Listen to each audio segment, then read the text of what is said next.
你这个臭某某，昨晚说好给我冠军名次的，结果今天给我弄了个倒数，你不得好死！大家没有听错，如此刺激的台词出现在江苏省健身选美大赛上。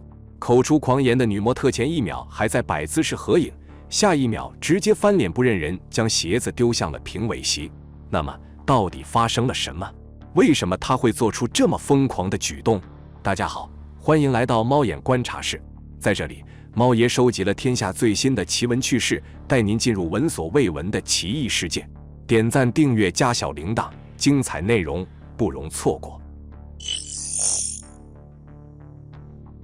6月20日，江苏省连云港市举行了一场健身模特大赛，舞台上的模特个个都拥有令人羡慕的身材。就在比赛最后的颁奖时刻，惊人的一幕发生了。身着紫色晚礼服的女模特直接脱下高跟鞋，并将它砸向了评委席。这位美女对着评委席指责个不停，大概意思是昨晚原本说好的冠军名次却变成了倒数，语气中满是不甘心。有网友也捕捉到了其中的异样，难道冠军名次是内定的？昨晚又发生了什么呢？正当大家都在疯狂吃瓜的时候，相关的部门开始回应。6月21日，大赛的举办方发表声明称，不信谣不传谣。后来当地的体育局也坐不住了，他们声称经调查，该女子是因为不满意评分规则才做出这样的举动，他们对其进行了规劝。这么看来，体育局是想大事化小，小事化了。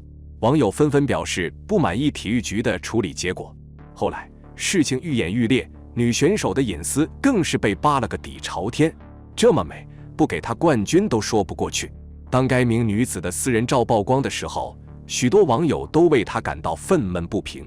只见照片中的女子五官精致，神态也是自信大方，根本不像会在公众场合撕破脸皮的人。后来另外一个参赛的选手对此事做出了回应，他称扔鞋的女士确实是不满意评分的结果才做出了如此过激的行为，而且事发之后举办方的处理态度也是很让人疑惑。他们说，如果要进行申诉，那就必须掏出1000块钱用于查看监控，申诉竟然还要花费如此大的代价。普通人听到这话大概都会被劝退，但是万一真的发生不公平的事件呢？因此舆论发酵得更加厉害了，很多人最后都表示理解这位女士的扔鞋行为。另外也有人留意到，该女子在前面的比赛中表现确实非常突出，甚至获得过全场最佳的成绩，最后只拿了第6名，确实不太符合常理。这时有网友留言称，像这样的选美比赛有潜规则是很正常的事情，这让不少人的三观受到了冲击。连官方的健身选美大赛都有猫腻，在联想女模特之前说的那些话，确实有令人遐想的空间。貌似这位女选手已经现身，但是在最后受到了欺骗。健身选美大赛的初衷原本是想让观众关注健身，感受力量之美，无奈却因为最后鸡飞蛋打的剧情让一切都变了味。无风不起浪，如果真的没有内幕，那么小道消息也不会满天飞了。就像这位扔鞋门的女主角，虽然她通过扔鞋的方式泄了愤，但是也没有换回预期的冠军名次。此外，网络上根本没有隐私，她的照片还有个人信息也被扒得连底裤都不剩。这场比赛没有鲜花和掌声，最后在众人的指指点点中落下了帷幕。之前娱乐圈就有知名演员爆料，在这个圈子里潜规则到处都是，只要你和导演睡上了一觉，很多事情都能够化解。大到娱乐圈，小到模特圈，其实潜规则无处不在。原来光鲜亮丽的背后尽是龌龊。去年模特圈就爆出了有史以来最大的黑暗内幕，而爆料人正是超模凯特·摩斯。她是英国超级名模，全球最赚钱10大模特之一 ，CK 设计师的宠儿。她也是约翰尼·德普的前任女友。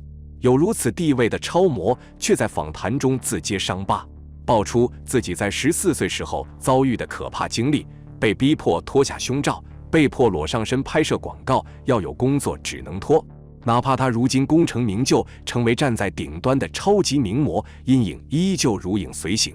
事实上，从未成年少女被选中为模特的时候，一个维物化它的产业链就已经铺开，而闯出名头的代价就是拖。运气好的，成为金字塔顶端的小部分，也要提防无处不在的潜规则，否则就会丢了工作机会。